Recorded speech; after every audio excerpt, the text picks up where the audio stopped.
Hi everybody, my name is Elaine and today I'm going to be demonstrating how to colour a pumpkin using this gorgeous design by Rina Art from the Brilliant Colouring Heaven issue Halloween special. If you enjoyed this tutorial and you'd like to colour along, you can order your own copy from shop.coloringheaven.com and that link will be in the description below.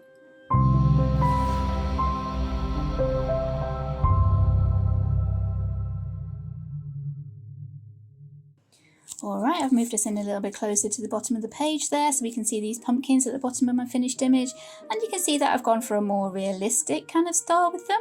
That's what I'm going to show you how to achieve today.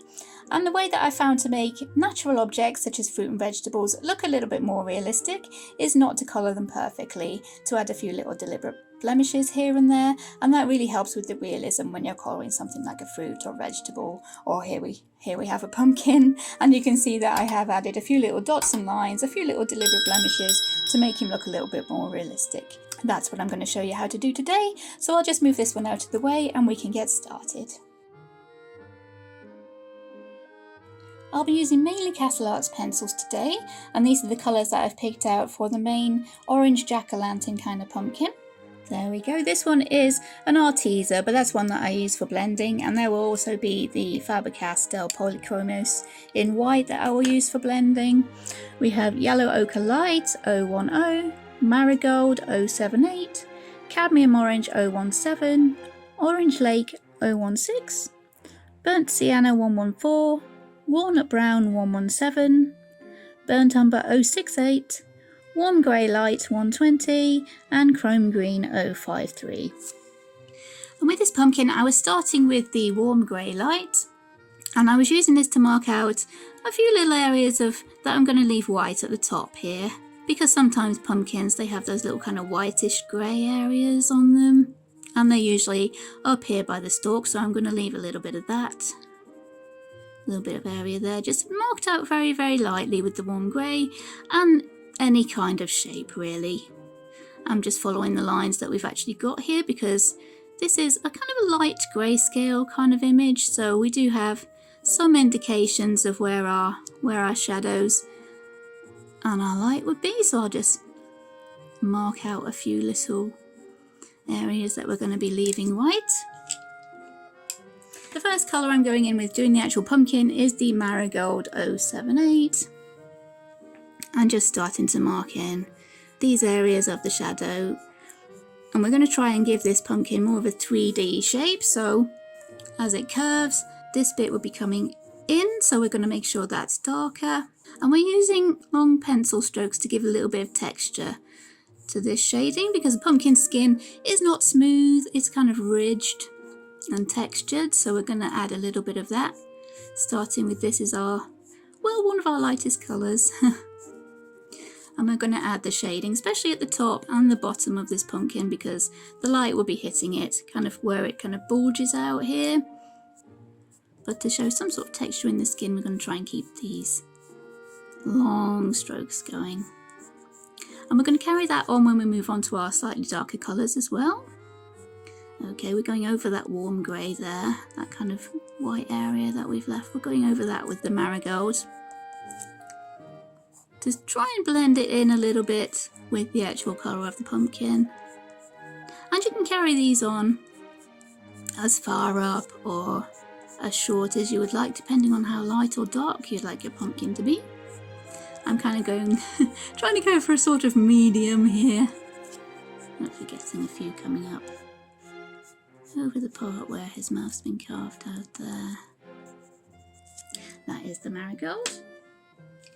The next darkest colour is the cadmium orange, and again we're going over this warm grey because we're going to try and blend that area into the orange of the pumpkin, and we're going to carry on with our long kind of strokes, maybe pressing a bit harder sometimes so we get slightly darker. And it doesn't matter if it goes further up than where we had our marigold, because as I said, not perfect, that's the whole point. We're not trying to go for a smooth blend. We're letting this pumpkin be his own little self. We're just going to keep layering with all our colours, moving from light to dark, and then going in with whichever colour we think would look good. Sometimes you need a bit of extra shading. It's fine to go back in, add a few more little marks in. And I'm leaving the lighter colours for last to blend in this part of the pumpkin here that kind of bulges out where the light would be hitting it. I'm leaving the lighter colours to blend that in. But not blending too much. As I said, we don't need a smooth blend. We're not going for a smooth blend. We're going for like a little bit of texture there for our pumpkin. Next pencil is Orange Lake 016. We're going to go in with that one. Again, with the lines. Mainly keeping towards the very edges, the very bottom and the very top. This is now showing our shadow kind of areas. But again, keeping those strokes going with that kind of feeling. We're just adding a little bit of the shadow. Okay, that was the Orange Lake. And now I'm going to go in with my lighter colour. This is Yellow Ochre Light. And I'm going to go down from where we stopped with our shading, going over most of what we've done before. Trying to fill in those bits where the white paper may be showing through. I'm trying to leave a little bit of light along the edge there to show the segment of the pumpkin. We might be losing a few of our little strokes here, bringing in the lighter colour, but we can always come back and bring them in with our darks, so don't be too worried about it. And pumpkins can come in a variety of colours. I did find that when I researched a little bit before colouring this picture. I found out pumpkins do come in any shade of orange and yellow for a start. They also come in green and yellow. And I'll show you how to do this on this one here. They come in white. You can even get very kind of pale smoky blue pumpkins, which was a surprise to me. So yeah, don't be afraid to go a little bit crazy with your colours. Okay, moving into the middle. This is the Arteza cream that I use as a little bit of a blender here. Trying to bring those colours out into the light there. Making sure that we keep most of those lines, just as we finish out the shading there. There we go, that's our cream. And now we can start going in with the darker colours. So this is Burnt Sienna, and we're going to use it as shading in the darker areas which are the furthest from light, the top and the bottom. And we're also going to use it to accentuate these kind of texture rib lines that we've got going on. This is a new artist to me. I haven't actually coloured anything by Rina Art before, and I can say that I do like the style, the sort of semi-grayscale that we've got going on here that helps you showing where the shadows and the shading will be going. Gives you a bit of an idea, takes a bit of the guesswork out of it, but doesn't hold your hand too much, gives you a bit more freedom. I do have the burnt umber here that we can, there we go, turn that into a little kind of nick, kind of dent on the outside of the pumpkin there. That's worked quite well, that's worked in our favour. And we're again working those kind of lines going down, but not completely straight.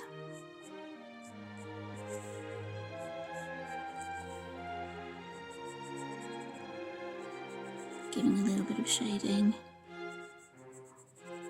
on the bottom and the top so we can show that kind of curving shape.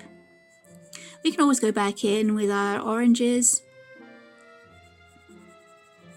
add to that, give it more of a 3D shape, because pumpkins do curve around like that, and each segment has a slight curve to it, sort of that way as well, horizontally. So we'll try and bring that in. Don't worry too much.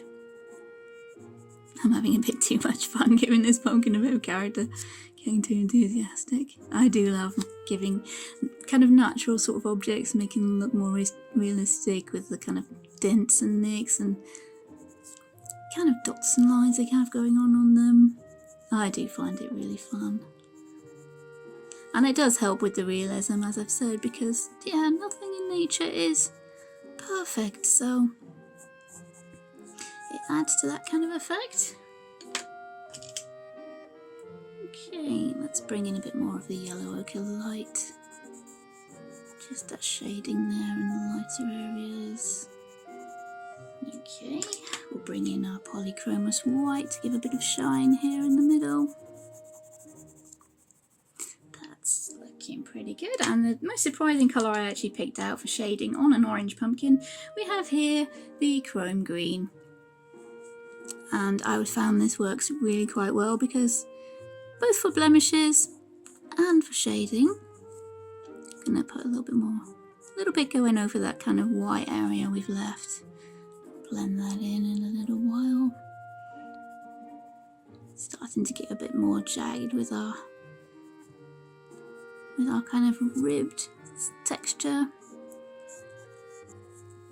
I think we're starting to look really good now. Can use green for a little bit of shading for the dark shadow where the pumpkin curves round towards the ground.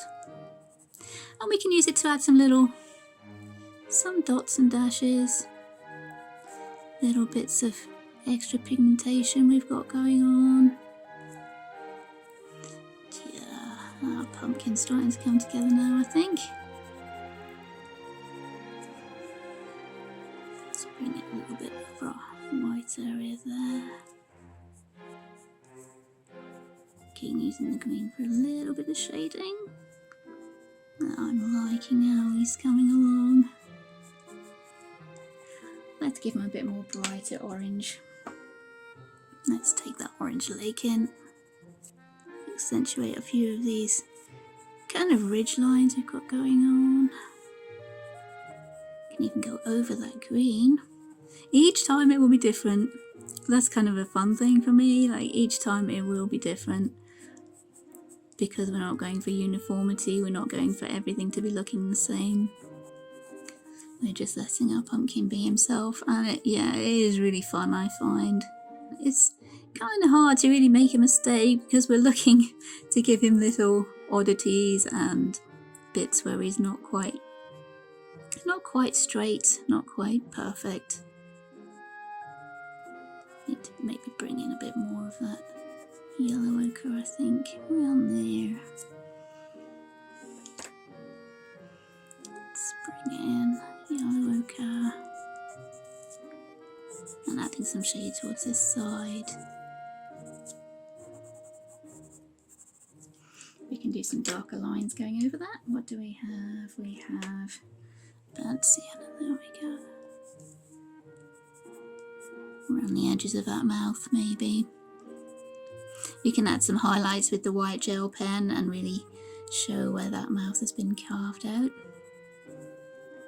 And again, even with this, as it's a slightly darker colour than where we're going, we can add little dents, imperfections there. Exaggerate them a little bit. And come in with the cream, slightly over where we had our warm grey. Try and blend in those oranges. Give it a bit more of a warmer tone, because this orange pumpkin here is a very warm colour, so we'll bring that in there. I'm going to add a bit more burnt umber. It's all layering. We can darken up those darker kind of rib lines, make sure we've got a little bit of shadow next to that kind of highlight we've left along this edge. If you take one side as being light, one side as being dark, and then we'll get that kind of ridged, really bumpy kind of pumpkin sort of shape. It's a little bit tricky because the pumpkin as a whole, the light will be shining around here, but we've still got to make our sections look as if they are sections. So this is Orange Lake, just going into that darker area a little bit more. Lovely. And the more layers you bring in, the more you can build up your colours. I actually also have walnut brown here that we can maybe use. This is a nice kind of reddish brown, so I thought it was working really pretty well with the with the whole pumpkin colour scheme. If you find that your lines and your ridges on the skin are looking a bit too kind of stark, you can always bring in a blender, or as I'm using here, a white Polychromos, and I'm gonna blend those colours more into that kind of whiter patch at the top there. This is Orange Lake. I think we need to bring in a bit more of that colour there.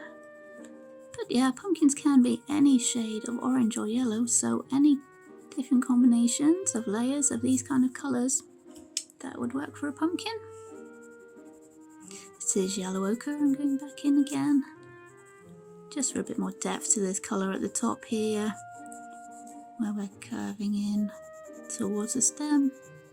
What I also did on my finished page there was bring in the white gel pen, the trusty white gel pen, to add a little bit kind of light on a couple of these sort of ridge lines, especially in the centre of these kind of sections where the light might actually be shining. I think we need to give them a little bit more. Just taking the burnt umber there and making kind of dots, spots, lines, anything like that. I kind of deliberately went a little bit overboard on my finished picture because, yeah, I was exaggerating the effect a little bit to show you exactly what I meant. But yeah, as many of these as you want, as little of those as you want. Even with the green, we can use the chrome green with a few kind of speckles and dots. You could bring in the shading a little bit, taking it further up the pumpkin. It's all entirely up to you because we're going for a natural kind of look. No specified formula, every pumpkin is different. You can blend as much as you feel is appropriate. You can leave as many ridges and lines, rib lines, as you feel is appropriate. This is cadmium orange, kind of like the mid-tone orange that I'm blending into the middle a little bit more there. Your blending doesn't have to be perfect. It probably looks better if it isn't really, because that gives us a bit more texture. Yeah, and the whole point is really texture and not being smooth and perfect. Of course, if you didn't want to go for such kind of rugged realism, you could just blend the colours smoothly and have a very shiny orange pumpkin with no spots, no dashes, no ridge lines or rib lines. But that's the kind of idea when we're going for more of a natural look. And how I did these cutouts, it's not lit. Obviously it's not lit because we have got our shading here. Rina Art has given us our shading, so these areas of the pumpkin are not lit, so we don't have any light effects to complicate things. We can go a little bit more crazy on the pumpkin because we don't have to think about any light coming from the inside. This is the burnt umber. I just filled in the whole of that shaded area, and I gave a kind of a slight little bit along there, on the edge of the cutout for his eye. Then I took the burnt sienna, making kind of strokes following the direction of the cutout. And then you can blend that out with one of your orange colours. Got a lot of Orange Lake here. Keep it darker because it is inside. The light will be hitting along the edge here. You can give a bit more of your orange tone to the inside there. Let's add a tiny little bit of the Polychromos black there. This is nice, sad and battered looking Polychromos black, but it still works. Blend that out with the burnt umber. That's it, that's looking like a nice deep cut we've got going on there. And the usual white gel pen we can use to go along this edge there. Maybe give it a little bit of a broken line, not quite straight. There we go, and along that edge there. Let's blend out these ridge lines a little bit more. And maybe add a little bit more of the yellow ochre light for a bit more of a yellowy tone. To blend into that white and cream where we've got our highlight there. This is a Polychromos white. You don't have to do this much blending, as I've said, it's all down to personal preference. And I have exaggerated a little bit just to show the actual technique. You can make it as subtle or go as crazy as you like. I think maybe we need to add some more burnt umber down here. There we go, that's looking good to me, I think. But yeah, all down to however you want to do it, really. Pumpkins do come in many different shades, so you can use as much or as little as each of those colours as you like. And that's a kind of finishing touch. The way I finished off this white area at the top here to blend it more into the orange colours of the pumpkin is I went in with the eraser a very little bit. Also again, going for texture and just coming down like that with the eraser to soften those lines, and using the warm grey light just on the edges there to blend that more into the actual top of the pumpkin and give a little bit of texture, like those kind of whitish grey areas that pumpkins get on them sometimes. Let's add a little bit of the white gel pen just to show where the light is shining there, and we could add a few little lines to emphasize the texture coming from this kind of eye shape there. There we go, I think he's looking pretty good. I'll fill in his mouth just to give us a little finished section here. You can see how all the different kind of pieces fit together. Again, just shading the inside of that darkness there with the burnt umber. Our light does seem to be coming kind of from that sort of direction, sort of a top left direction, so or maybe middle left. So the light will be hitting these upward facing parts more than it is hitting this little backward facing part there. So giving that a little bit more shade. Going in with burnt sienna. Because this part would be getting a little bit of light, so this will be getting more. So we'll fill that in with more of our lighter shades of orange. This is marigold. We'll blend that a little bit with our cream. I think we need a slight more shade there. We'll add in some orange like. There we go. That's better, I think. And we'll bring in the white gel pen to show those edges. And along the edges of where our mouth has actually been cut there. Again, emphasising those ridges. No perfect lines. There we go, just a little bit of shading to emphasise where I've drawn those ridge lines in with the white. And there we go, I think he's looking pretty spooky there. For the stem, as you can see, I've already worked on this little piece here, and I'll be showing you the technique and the colours on this piece here, just to show you how I did it. And these are the colours that I've picked out, still sticking with the Castle Arts. This is Chrome Green 053, Warm Grey Light 120, Terra Verde 064, Green Gold 076, Burnt Umber 063, and Burnt Sienna 114. And for the stem, I started off with the Chrome Green, just filling in the middle of these kind of ridges and sticking with the line art and the shading that Rina Art has actually provided for us there. And as I did with this piece of the stem here, this time I stuck with the dark colours close to where the pumpkin joined the stem. Here I'll stick with the darker colours close to the bottom of the stem so that you can see the technique. And I'm just following these lines that are already provided with the Chrome Green. The darker colours, I'm going in with that Chrome Green. Just following the lines, mostly towards the bottom of the vine, because as the vine gets further and further away, it would be getting a little bit more wilted, more brown, more grey. So we'll work that out as we get further towards the edge of the stem. And we're still trying to show the kind of form we've got going on of the big kind of ridges of the stem, the same as we had on the pumpkin with the big sections. We do have big sections down these stems, and we're still trying to use the same technique of keeping the shading to where the ridges kind of meet in the middle. The next colour that I used is the Terra Verde, which is more of a desaturated kind of greyish green. So I was working out from that chrome green, still trying to keep with the kind of ridges that are indicated in the actual drawing, following those.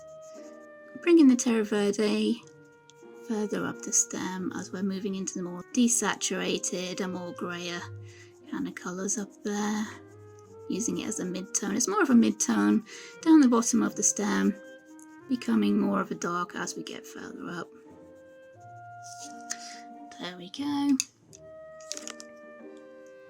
And then moving into the warm grey light for the really lighter kind of areas, especially towards this far end of the stem, getting more towards the leaves, letting that warm grey become the kind of main colour as the stem gets more and more kind of wilted and older looking towards the ends.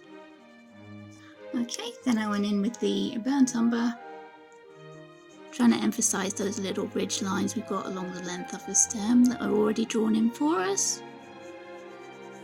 I do really like when the artist does kind of indicate some sort of shape or shading for you. It takes a lot of guesswork out of it and just lets you play more with your colours and getting more, in this case, getting a more natural effect. You don't have to worry too much about getting the 3D shape, as we're just following what's actually there for where our shadows go. And we're just using our colours to give a more kind of natural look. And depending on how fresh and green you do want your stem to be looking, I added a tiny bit more of green gold towards this end of the stem where it's more fresher.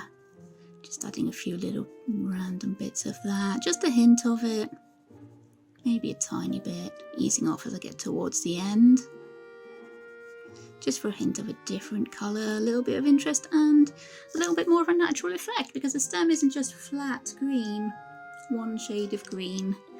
And you can even bring in, I have here the burnt sienna, a little bit more of a contrast colour, showing bits of the stem that are getting a bit more kind of wilted, less green, less fresh, especially up towards this kind of more wilted end of the stem where we're going lighter with our colours. You could even bring in a little touch of black. This is Polychromos black.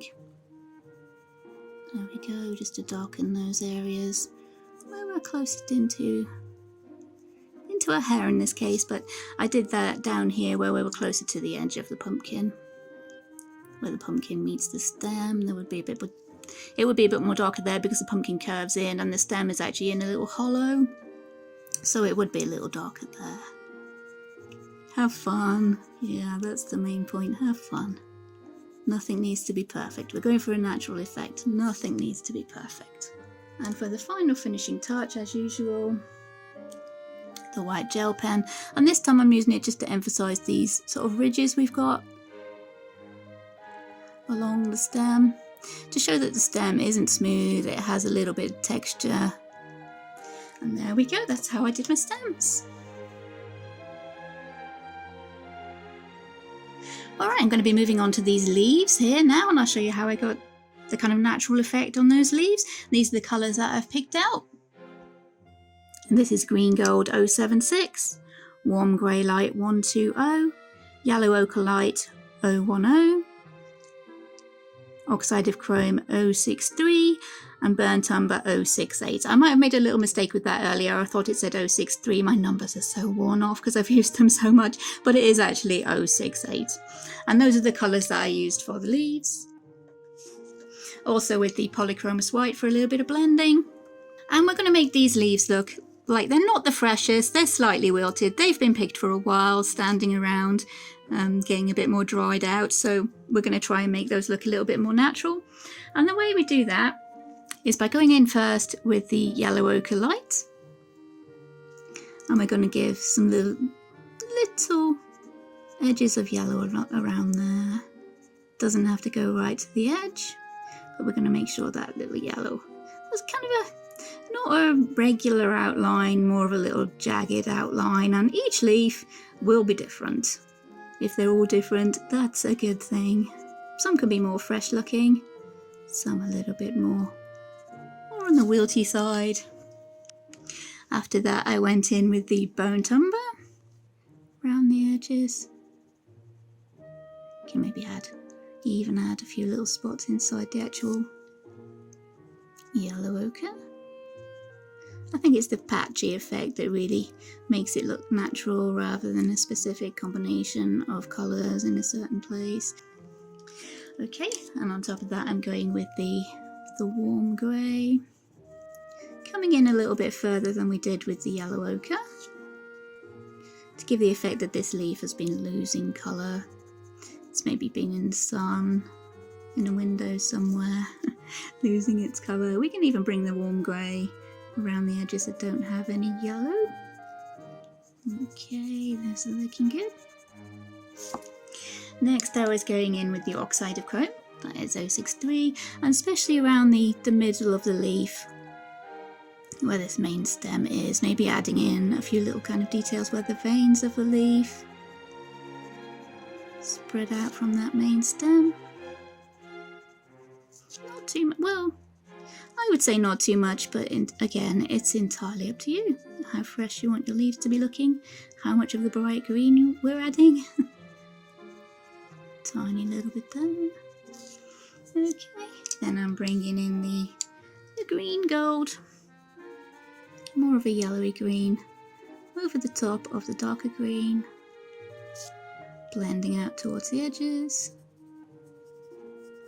Gain as much or as little as you want to. Each one will be different anyway, so don't worry about getting them all perfectly the same. Any little blemishes, any little dots, marks in the wrong place, that just adds to the effect, so yeah, don't worry about that at all. So those are looking pretty yellowy now, pretty like autumny kind of leaves, losing their colour. And I was blending those with the Polychromos white. That just softens all the colours slightly, but you can go over your darker colours. Maybe add a little bit around the edges of this burnt umber, and even a few little kind of dots and spots in there inside the leaf. We're keeping the colours fairly on the yellower side of green, I would say. That dark umber around the edges. Maybe going over in places, not a nice uniform line. Or a few little kind of spots on the edges of the leaves. Yeah, that might work. Just to play with it, have some fun. Oops, went a bit crazy there, but yeah, we'll work that in. Give it another little brown spot there. Ah, leaves worked in. Let's blend that in with the yellow ochre. And that works quite well. Happy accident. Don't be worried about mistakes, especially when you're trying to colour something that's natural. So there we go, that's the kind of effect I was giving with the leaves.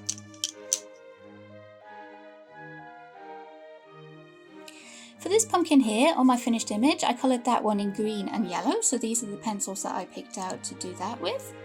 Again with Castle Arts, we have cadmium yellow 007, terracotta light 011, green gold 076, cadmium green 062, burnt sienna 114, terra verde 064, and hooker's green 054. And for this one I started by laying down the yellow, and in the pictures that I found online, these kind of pumpkins, the yellow and green ones, they're really kind of decorative ones, and the yellow mainly comes along the bottom of these kind of sections of the pumpkin and along this bit where the sections join together. So I'm just going to start by laying in that yellow with the cadmium yellow, I'm going to start by laying that in. And again, not a uniform shape. I'm trying to follow the kind of the strokes indicating the ridges in the pumpkin like we did on our orange one. But the shape of the yellow is going to be inconsistent. It's not going to be a nice round shape or a certain smooth edges or anything like that. But as long as it's in these general areas, we're good. And this yellow bleeds out into little kind of spots, starting bigger towards the bottom of the pumpkin and turning smaller as they head towards the top. You can have as many as you like. These pumpkins did come in a variety of different, some were mostly yellow. This one that I've coloured is mostly green. So I've just indicated that for now. Then I was going in with the cadmium green. This is the main kind of green that we're using for the pumpkin. And yeah, this bit is a little bit tricky because we have to colour around these spots that we've just put in.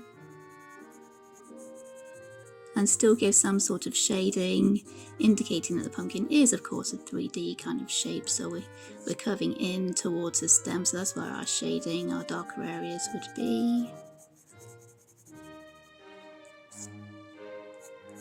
Okay, not being too particular about our kind of way we colour it, any kind of lines, ridges, spots can be worked in and turned into some sort of purposeful kind of blemish to make our pumpkin look even more natural. So yeah, don't be scared of it at all. I love doing it. It's so much fun, mainly because yeah, mistakes don't really count because you can just use them. Okay, that's our sort of middle shade of green there. Our lightest shade of green was this green gold, which I'm going to use mainly in towards the middle there. And of course we're going to layer these colours, so as much of a dark green as you want, or as pale or as bright, any kind of green really. Seems to be pretty much a free-for-all when it comes to pumpkins. There's so many decorative varieties. It was so interesting looking them all up and trying to pick a few to show you. But anyway, moving on. The Hooker's green is the one I was using for the dark green. And now as we're going in with darker colour, I really am kind of working on the ridges and the lines that we've got going on in the darker areas of the pumpkin. Same as we did on the orange one. Just trying to emphasise the ridges that they're already there, as we do have sort of semi-grayscale, kind of light grayscale, so we're just going with what's there, more or less. Doesn't have to be exact. I'm trying to use that pencil for shading as well, towards the middle there. The stem would be coloured along the same lines as we did the stem on our orange pumpkin, as dark or as light as you want to make it. For a little bit of shading on these yellow parts, I've got terracotta light here, again to emphasise the ridges and give a little bit of shading, especially towards this bottom of the pumpkin, where we would be kind of in the shade in the dark down here, so our yellow would be darker. Add in a few little ridges through our spots. But again, the spots would not be all one flat shade of yellow. Not regular shapes or complete circles. Go using that terracotta to add some shade in where the kind of parts of the pumpkin are meeting up in the middle. I also brought in burnt sienna as our darkest shade of this yellow, especially towards the edges. Maybe bringing in a few little dots and spots a bit further up. Those kind of purposeful blemishes we've got to make our pumpkin look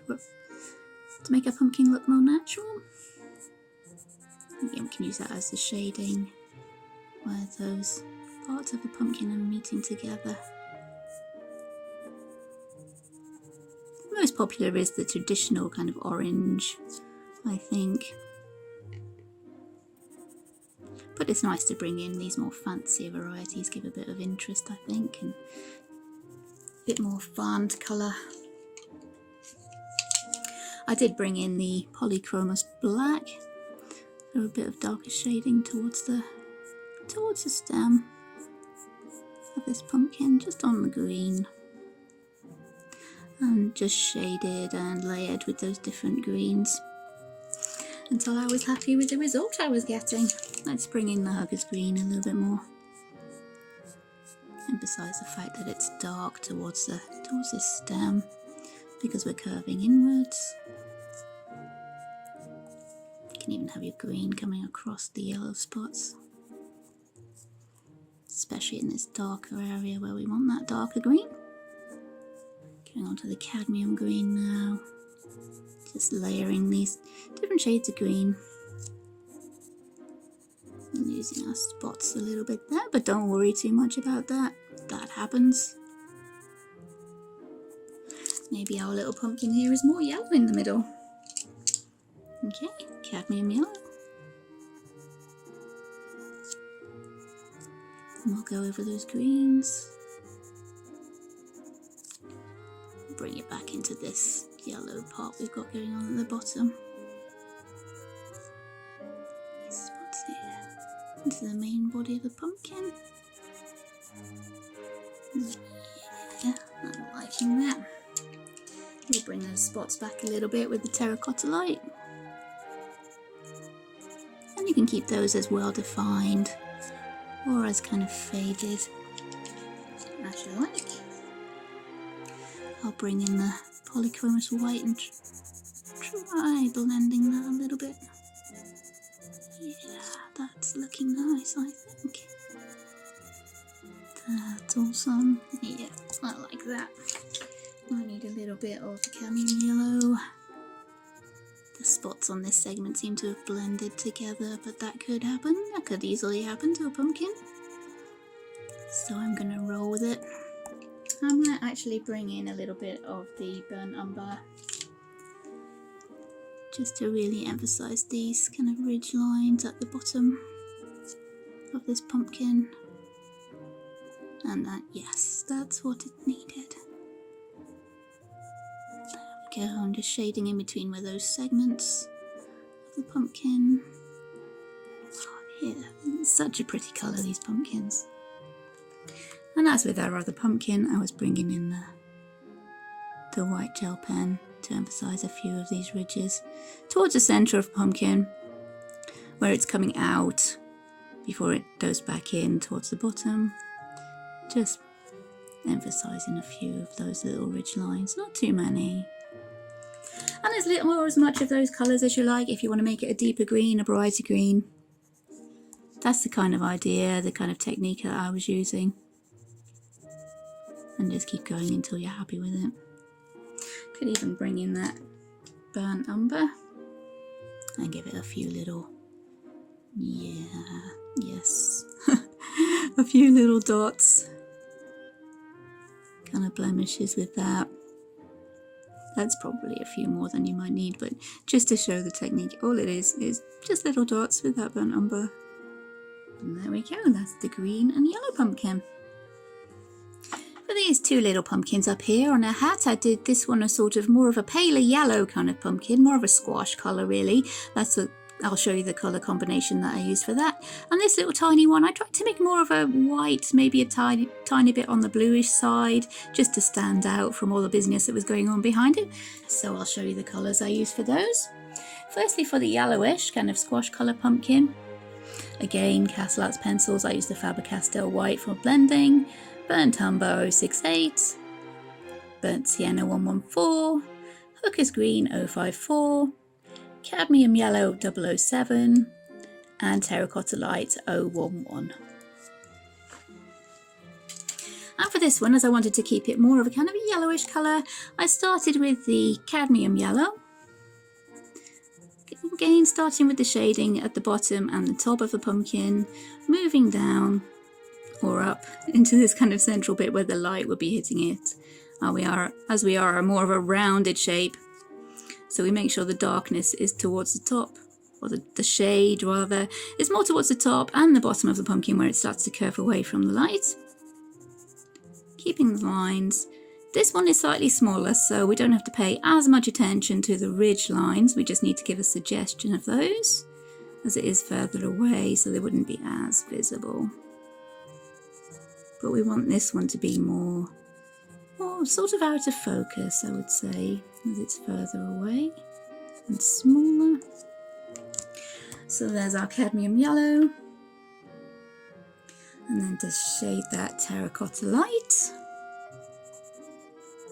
Mainly these parts where the, what did I say they were called? Segments, that's it. Where the segments come together in the middle.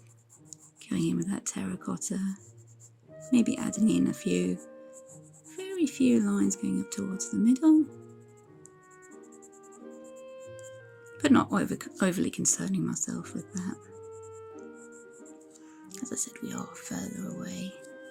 We can always go back in and add some if we think it needs it. This one is pretty pale coloured, so we may need to go back in. I'll blend that with the white towards the middle. Might even need to bring in the cream. We'll see how this goes, but for now I'll try blending it with the white. Keeping the strokes going from top to bottom or from bottom to top around the kind of contours of our pumpkin. There we go. We can go in with our burnt umber for our very bottom shadows, the darkest shadows, which would be at the bottom. And here we could add a few more of those kind of ridge lines. And we can keep this as pale or go as dark as we want. Any kind of shade seems to go in the yellow, kind of orange variety with pumpkins. So these colourways are mainly suggestions. Feel free to play and come up with your own. Look online, see if you can find any more of the fancier varieties. They are fun to colour, like that green one at the bottom. This is burnt sienna. Try and bring a little more shade by adding some shadow towards the bottom. And in towards where the stalk would come. And the stalk again, the same as we did on the orange pumpkin down the bottom, as dark or as light as you want to make it. This is the terracotta light. Trying to make these lines not quite so harsh. Concentrating more on the segments of the pumpkin rather than the ridges on the skin because, yeah, as I said, it's small. We wouldn't be able to see it quite as well. I'll try bringing in the Arteza cream. A little bit more of a lighter, sort of yellowish colour. To make more of those colours blend slightly better in the middle. There we go. That's looking how we would want it. And for this one I also brought in the hooker's green for a little bit of shading down the bottom and maybe a few little spots. It seemed to work better than the brown for this one as it's kind of more of a paler sort of pumpkin. A few little spots. You can put some in around that stem as well. And maybe go over that a little bit with brown towards the bottom. There we go. Just going over the green kind of freckles there. So it's not so much of a brighter green. Now for the trusty white gel pen. I'll leave that more along these edges as our light is coming from the left. And again, concentrating more on the segments of the pumpkin rather than the ridges on the actual skin. Let's bring a bit more of that burnt sienna down the bottom. There we go, just adding a bit more colour to that shadow. Making it slightly more of a browny orange, but still a yellowy pumpkin compared to our orange one down the bottom. And for this little pumpkin here, I made that one white because in my studies online, I found some decorative varieties that were called ghost pumpkins and they were like really bright white colour. My usual way of doing white is to use a very light cool grey, a darker cool grey and a blue. So these are the colours that I've picked out. Obviously the white Polychromos for blending This is Arteza, this is Smoke Grey. My number's worn off, I'm afraid, but that is Smoke Grey. Cool Grey Deep, back to the Castle Arts now, that's 066. And the Cobalt Turquoise Green, which is 101, does that say? 101. And that's what I used for the little white pumpkin there. Quite a quick little one, this one to do. I went in with the Smoke Grey, first of all, to map out the shadows. Just around the edges and maybe around there where it would be in shadow as our light's coming from the left. A little bit towards where the pumpkin actually meets the stem. There we go. Just a little touch of the Cobalt Turquoise Green. Going over the Smoke Grey and maybe adding it as a little bit of its own kind of colour. This is all very light because the pumpkin is meant to be white, so we're giving it just subtle hints of a kind of colour. And for the shadows, Cool Grey Deep. Not worrying too much again, not worrying too much about these kind of ridges, but we can add in a few and give it a few little freckles. As this one is so small, we don't have to worry so much about the detail, but you could use this colour scheme on a larger pumpkin maybe, and work in a few more details with a few more shades of grey. Blend that with the white Polychromos. Try not to go over those little freckles that I put on. And there we go. And for some really deep shadows where these two pumpkins kind of cross over, you could go in with a black. This is Polychromos black that I tend to use most times when I need a black. And there we go. All done, and as usual, the white gel pen comes in handy for many things. Kind of define those ridges or segments of the pumpkin where the light would be shining while still keeping it looking fairly white. And there we go, that's all the different colours of pumpkins that I used. Alright, there we go, there's a variety of different pumpkins, different colour combinations, the pencils and techniques I used to achieve this natural look. Any of these colour schemes could be used on any of the pumpkins. It's all pretty mix and match. There's loads of variety in pumpkins, so play with it, find out what works for you. If you've enjoyed this tutorial and this design, don't forget you can order your own copy of Colouring Heaven Halloween Special from the online shop. Just head to shop.coloringheaven.com or click the link in the description. We'd love to see your Halloween and pumpkin colouring in our Friends of Colouring Heaven Facebook group. Please like, subscribe and ring the bell so you don't miss out on future Colouring Heaven videos. Bye!